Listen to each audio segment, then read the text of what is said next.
Jadi jangan heran lagi kalau ada orang India di Indonesia dan lancar berbahasa Indonesia. Kak, gimana sih rasanya hidup di Indonesia? Apakah selain orang India ada yang membuli atau apa? Ada yang membuli. Oke. Khairul Onggon. Bismillahirrahmanirrahim. Assalamualaikum warahmatullahi wabarakatuh dan selamat kembali ke channel Khairul Onggon. Kepada kalian yang sedang menonton, saya mendoakan agar kalian semua sihat-sihat selalu. Amin amin ya rabbal alamin. Pada kali ini guys, kita akan mereact video daripada kakak Mirna Nagaya. Kita langsung ke videonya. Kok bisa ada orang India di Indonesia? Ada beberapa gelombang orang India masuk ke Indonesia. Gelombang yang paling pertama itu dimulai pada awal Masehi. Jadi pada saat itu orang-orang India ini diundang oleh elit-elit Indonesia untuk mengajarkan mereka dalam bidang agama, tata negara, juga teknologi. Melalui orang-orang India inilah pengaruh Hindu dan Buddha kental ada di Indonesia, seperti Kerajaan Sriwijaya dan Kerajaan Majapahit. Lalu ada gelombang berikutnya pada saat Kerajaan Islam, orang-orang India datang sebagai saudagar atau pedagang. Lalu gelombang berikutnya terjadi pada abad ke-14, ada seorang resi bernama Resi Megit. Beliau adalah keturunan Brahmana, datang dari India menggunakan kapal layar. Lalu beliau mendarat di pantai barat Sumatera Utara, masuk pedalaman ke daerah yang bernama Talun Kaban yang sekarang bernama Karo. Makanya itu di daerah Karo kental dengan adat-adat India karena dulunya bergabung, makanya ada marga Brahmana, ada Meliala yang artinya Malayalam, dan banyak lagi.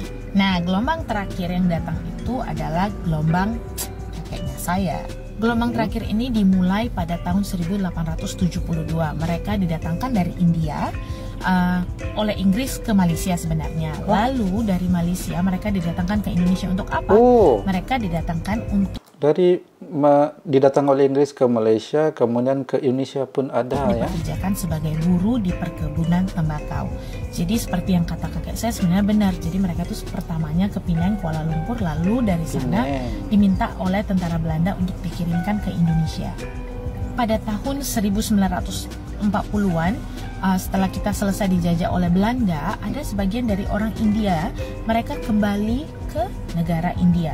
Dan ada juga sebagian dari mereka yang menetap di Indonesia dan menjadi warga negara Indonesia.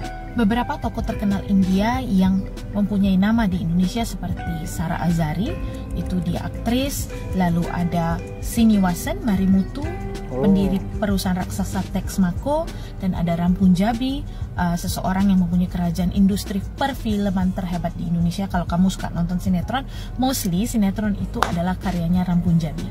Ada juga Sri Prakash Lohia, itu adalah sepupu dari Laksmi Mittal yang mempunyai perusahaan raksasa juga di Indonesia.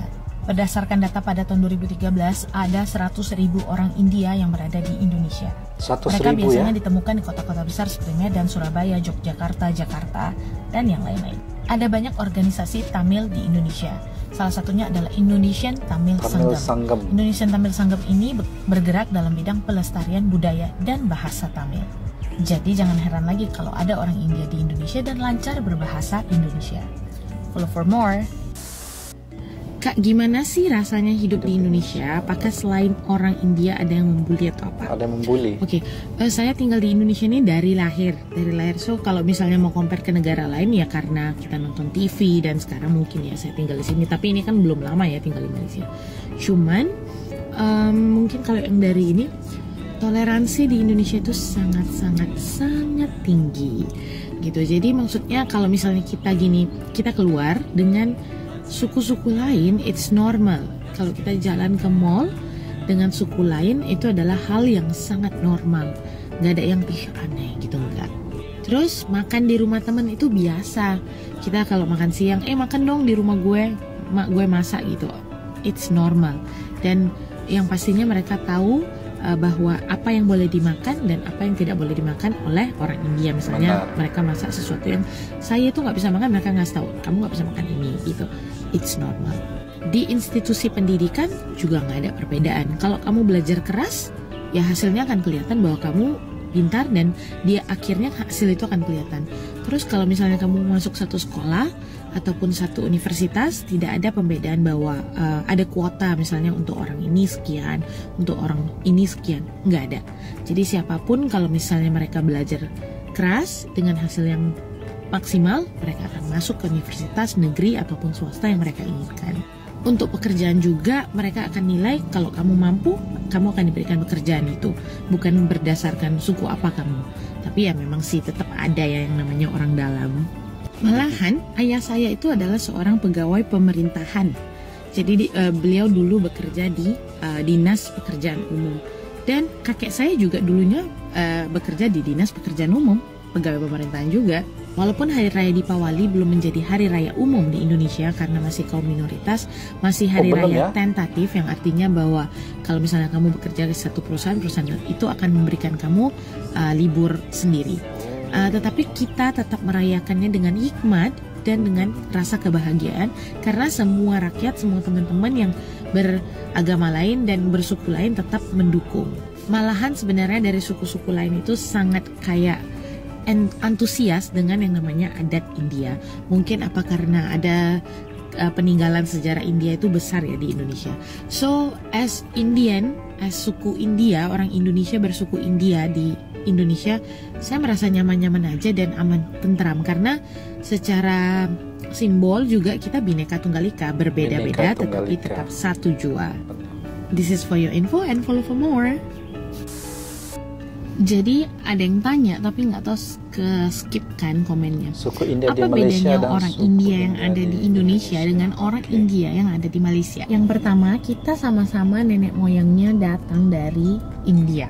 Yang satu menetap di Malaysia, yang satu menetap di Indonesia. Adat kebudayaannya tetap sama. Kalau dari segi bahasa India atau misalnya kalau saya ini bahasa Tamil yang ada di Malaysia dengan bahasa Tamil yang ada di Indonesia sebenarnya sama aja. Tapi mungkin karena Malaysia itu dijajah oleh Inggris, jadi ada sedikit percampuran bahasa Inggris di dalam bahasa Tamilnya. Sedangkan kalau di Indonesia itu dijajah Belanda dan kita itu nggak diajarin bahasa Belanda sama orang Belanda. Mereka tuh pelit. Jadi bahasanya masih pure dengan bahasa Tamil dan ada pun percampurannya mungkin sedikit-sedikit pakai bahasa Indonesia. Kalau dari segi makanan, kalau misalnya orang India di Malaysia itu rata-rata yang sepantauan saya, mereka tuh lebih makan yang kayak kari-kari, dal gitu, lebih ke makanan India banget. Betul. Tapi kalau Indian yang ada di Indonesia, kita itu udah kayak jarang makanan India, mungkin kayak 1 minggu 1 kali atau 2 kali. Lebihnya kita akan makanan Indonesia kayak gulai, and then tauco gitu-gitu.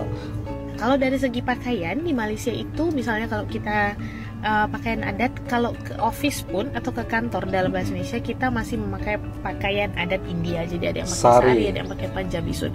Tapi kalau di Indonesia kita itu udah casual. Kalau pakai pakaian adat India biasanya hanya ke kuil dan ke pesta-pesta yang adat gitu. Nah, kalau secara koneksi orang India yang ada di Malaysia, saya rasa ya sekitar 80% masih mempunyai koneksi dengan keluarga mereka yang ada di India. Tetapi kalau di Indonesia saya taunya ada tetapi tidak banyak persentasenya. Jadi lebih banyak yang udah kayak lost contact gitu dengan keluarganya yang ada di India. Nah, yang terakhir, gantengnya sama cantiknya sama. Orang India yang ada di Malaysia, orang India yang ada di Indonesia tetap cantik. Agak sedikit narsis ya. Oke, this is only for your info and follow for more. Lahir di Indonesia, besar di Indonesia, sekolah di Indonesia, makan dari hasil pertanian Indonesia, dari hasil perikanan Indonesia, dan juga hasil perkebunan Indonesia. Dikasih KTP juga KTP Indonesia, dikasih paspor juga paspor Indonesia. Ya harus bisa bahasa Indonesia dan harus bangga jadi orang Indonesia. Malah kalau dikasih kesempatan untuk pergi ke India paling cuma 1 bulan. Kalau visanya udah habis, balik dideportasi ke Indonesia, right? So I'm proud to be Indonesian, right?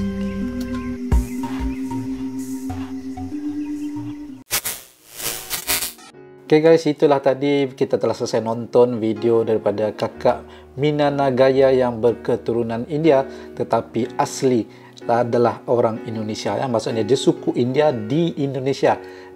Dia dilahirkan di Indonesia guys, bersekolah di SD di Indonesia dan fasih berbahasa Indonesia.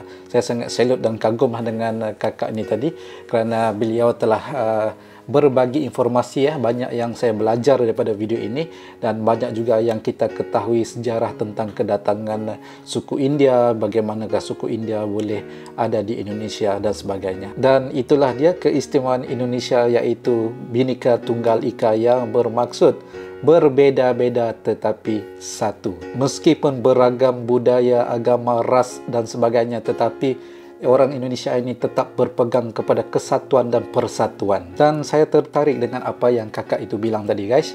Seperti contohnya dari segi makanan ya, memang betul ada setengah-setengah makanan yang suku India tidak boleh makan. Seperti kawan saya juga di Malaysia, mereka pun ada makanan-makanan tidak boleh makan. Contohnya daging sapi ataupun daging lembu tidak boleh dimakan. Jadi sewaktu kami makan, contoh ada kuih, kalau kami tahu kuih itu ada daging, kami akan terus bilangnya, ini ada daging, kamu nggak bisa makan gitu kan, kamu tak boleh makan. Jadi samalah, kita ni hidup beragam budaya, jadi saling hormat menghormati. Tetapi yang penting ialah seperti kakak tu tadi, walaupun di mana pun dia berada, baik di dalam negeri ataupun di luar negeri, dia sangat mencintai negaranya. Ya, kita harus bangga dengan identitas kita, ya kan? Jadi terima kasih kepada kakak Mirna Nagaya kerana telah berbagi video yang sangat informatif dan sangat, bagi saya sangat menambah pengetahuan lah, menambah wawasan kepada saya yang nonton. Sekian dulu untuk kali ini, sampai ketemu di video selanjutnya. Saya Khairul Onggon, terima kasih kerana menonton. Jangan lupa, saya yang lupa, jangan lupa follow kakak ni di TikTok saya, namanya Mirna Nagaya. Ada, saya letakkan link di bawah nanti. Okey, jumpa lagi guys. Assalamualaikum warahmatullahi wabarakatuh.